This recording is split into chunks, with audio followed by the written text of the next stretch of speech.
All right, if you've got a mortgage and you're paying or you're about to have a mortgage and you're paying something like 5% interest on it, which most of us are going to be if you're not already, then this video is to show you how to get a guaranteed 8% return on your money. And that's right, guaranteed return of 8%. I'm going to show you a few concepts now. We're going to call it PadCam, Notepad Cam. Follow along. It's not going to be perfect. I don't really care. The content is what I'm trying to give to you in this video. So stand by. If you want to learn how to get a guaranteed 8% return on your money, watch this video.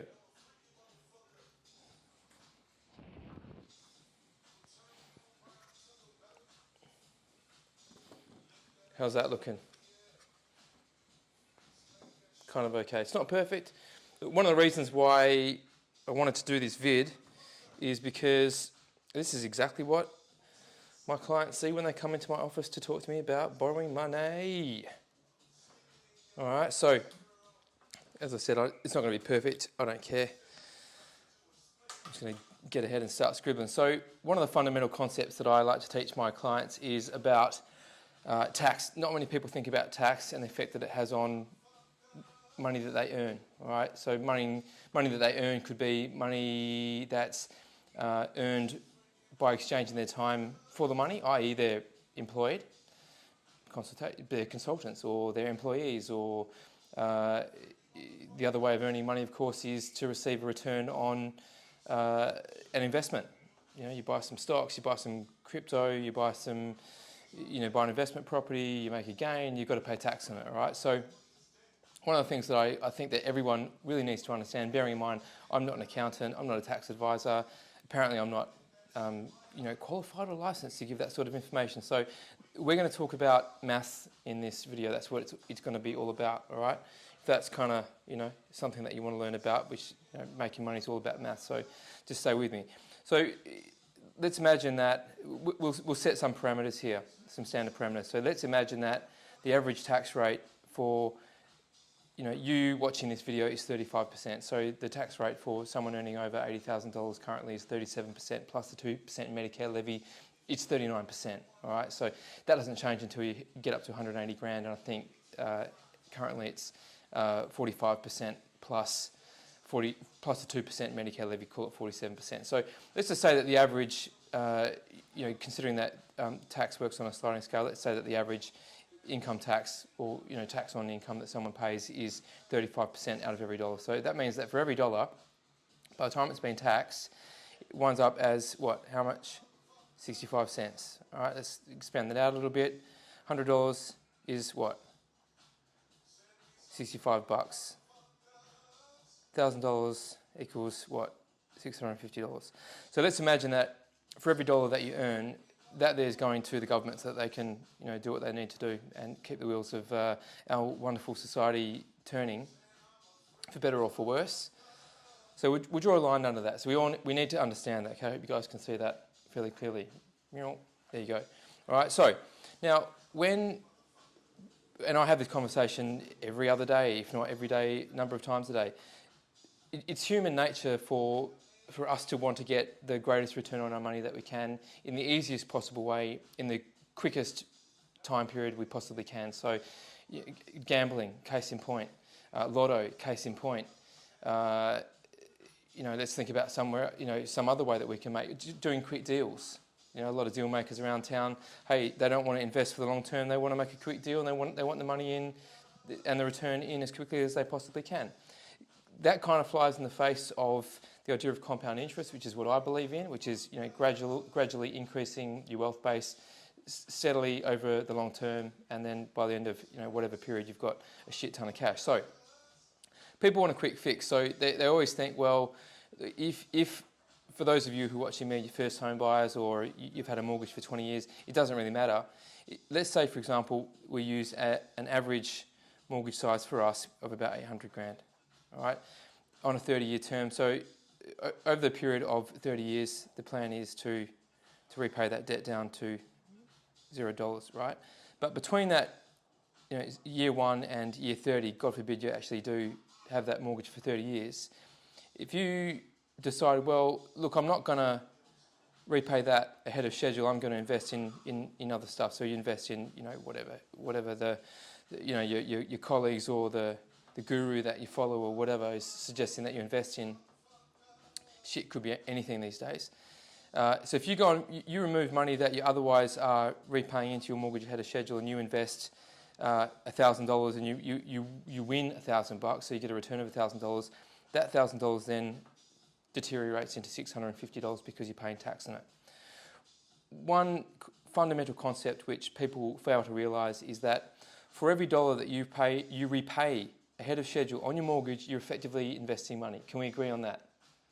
So if the minimum schedule repayment on that $800,000, we're going to do some really rough maths here. So 800 grand times 5% equals 40,000. All right, so that's the interest on that loan over the course of a year at 5%. Let's imagine that you've got, I want to times that by 1.5. You're at the beginning of the mortgage, all right, equals 60 grand divided by 12. So the monthly repayment on that $800,000, this is very rough, but we're not miles and miles away. The monthly repayment on the $800,000 that you have to make is 5 grand. I showed you earlier that that's the times 5%. Okay, that's the interest. All right, so one of the fundamental concepts that you need to understand about term loans is that in the initial phases of the loan, immediately after taking it out, when the principal amount is at its greatest, the interest is essentially compound interest working against you. The interest component of the repayment is at its greatest, and that could be up to 2/3 depending on the interest rate. As interest rates lower, the percentage of the repayment that is interest decreases. So at 2% interest rates, which we've just been through, it was about 50-50. Now, as interest rates rise in the initial phases, you're looking at something like 60-40, 65-35, that sort of area. So what I'm trying to say here is that particularly in the first 10 years of the mortgage, your job, if you ask me, is to go absolutely as hard as you can and repay as much over and above the minimum contractual monthly repayment as you possibly can. Why would you want to do that? Because it's going to decrease the term of the loan, it's going to get you out of debt faster, you're going to free up your cash flow to invest in other things after you've done that. So let's please agree that making an extra repayment over and above that $5,000 minimum repayment, okay, that's your minimum. All right, so making an investment of $1 or $100 or $1,000 each month over and above that minimum monthly repayment is an investment. Can we agree on that, please? And I hope that makes sense to everybody watching this. So one of the key points, and this is the take-home point, is that interest saved is more powerful than interest earned. And when I say interest earned, what I'm talking about is any sort of, and this is real layman stuff, I'm going to try to dumb it down for you, any return that you receive on your capital, I'm going to call it interest. It could be a dividend, could be an exit winning, so you sold the thing that you had. You could be into collecting cars and you buy it for 30 and you fix it up and you sell it for 50, and then it costs you 5 to fix it up, and then you make a profit of 15. So that $15,000 in interest, right? You're getting a return on that money. So every time that you get a return on money that you've earned, you've got to pay taxes. But the difference being is when you're saving interest, okay, remember we're paying interest on this $800,000 at 5%, right? So the interest that we save by making an extra repayment on the $800,000 is not taxable. So if during the course of this year I make $1,000 extra repayment on that 5 grand, so I make a 12 grand extra repayment, what is the tax that I have to pay on that extra investment, on that extra return? It's 0.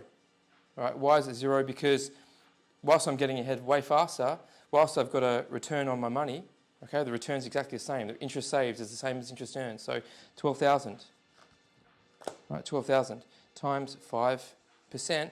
That's the return on my money. $600. Pretty straightforward, guaranteed, right? So let's just agree that I have to, after saving, because I've saved $600 in interest, right, times 0% tax equals $600. Cool, so let's imagine that you invest that $12,000 into something and you get a 5% return. Right, so we go 12 grand times 5%, again, equals $600.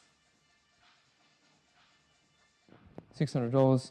So after that $600 has been won, however it's been won from whatever investment, we agreed earlier that generally speaking, and this is a pretty accurate but a rough estimate, that everyone's paying 35 cents in each dollar for the income that they earn. So we've got to take that $600 and you've got to times that by 0.65. All 0.65 is that's 100 less the 35 points in tax. That leaves you with 0.65. Okay, so every dollar you're getting 65 cents. So I take that $600 times it by 0.65 equals $390. So after tax, what's your real return? Is $390. So if you wanted to get funky, you could go 390,000. Sorry, I'm talking in house prices here. So you got $390 divided by what you invested initially. Your return is 390. Okay, divided by 12 times 100. Okay, so your percentage return equals 3.25%. Is that a good return? It's not a bad return. If you've invested it in any other place other than investing in your mortgage, you've got an inherent risk in doing that because it's completely out of your control. You've got market forces, microeconomic influences. You've got a war, apparently, which came out of nowhere. No one suspected it, COVID. All right. So let's flip it around. So I was just showing you this example that after winning, receiving a return on your money of $600, after tax, you get $390, which is essentially exactly a 3.25% return on your money. But up here, if you invested $12,000 into your mortgage, you're saving $600 in interest, 0% tax. So what's your return? That's 5%. So I want to carry this example further and say that if, in this example here, that you wanted to invest your money in this guaranteed return thing, which doesn't exist, and you wanted to get the same kind of return, right, a tax-free return of $600, you need to work it out. So you need to say, well, if I take $600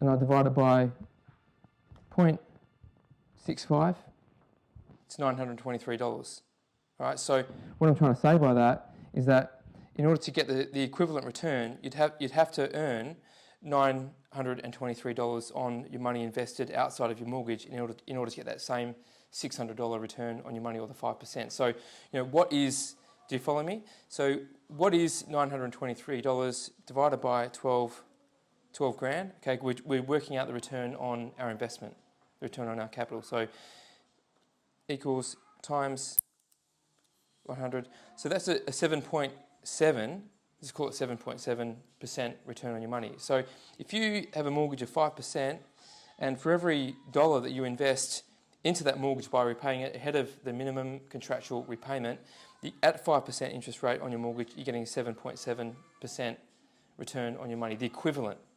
So you would have to invest outside, in order to get that same return, just to repeat myself, you would have to invest your money in something, some sort of asset outside of your mortgage and get a guaranteed 7.7% return.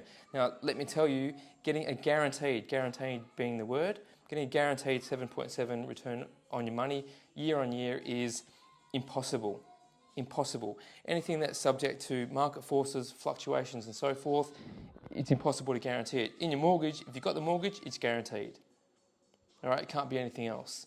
So this is one of the things that I teach because I believe it's so fundamentally important for people to, and this is contrary to what a lot of mortgage brokers will tell you, and also I believe what banks will tell you, because they don't want you to extinguish the debt. They want you to be in debt forever. What I'd like to see is people getting this return on their money, reducing this loan as quickly as they possibly can, and let's just say that out of that 30-year period, they end up nailing that in. Let's be realistic, right? Because we live in the real world. Let's call it year 12 to year 15, right? So what happens after this period ends here at the end of the 15th year, for example? Oh, Brody, well, I could have invested in other things and would have made all this money, and well, yeah, cool, and that may have been the case, but it also may not have been the case. And if you know anything about money, it's a game in which most of the time you're going to lose. That's just the way things are. So what I like to see, and this is what I recommend to my clients, is borrow the money, buy the house. You're buying the money, right? So borrow the money, use that money to buy the house, repay that debt as quickly as you possibly can, get it down to zero or an insignificant amount is a key phrase for me, an insignificant amount. Why would you want to do that? Is because the repayment of $5,000 a month that you're making towards that mortgage, okay, which we've already covered, what happens to that? All of a sudden, that's just free. So that's 60 grand, right, that you're repaying into your mortgage each year to buy that house, all right, that becomes free cash. So all of a sudden, it's not all of a sudden, it's going to take you a hell of a lot of work and commitment and budgeting and effort, which is why so few people do it.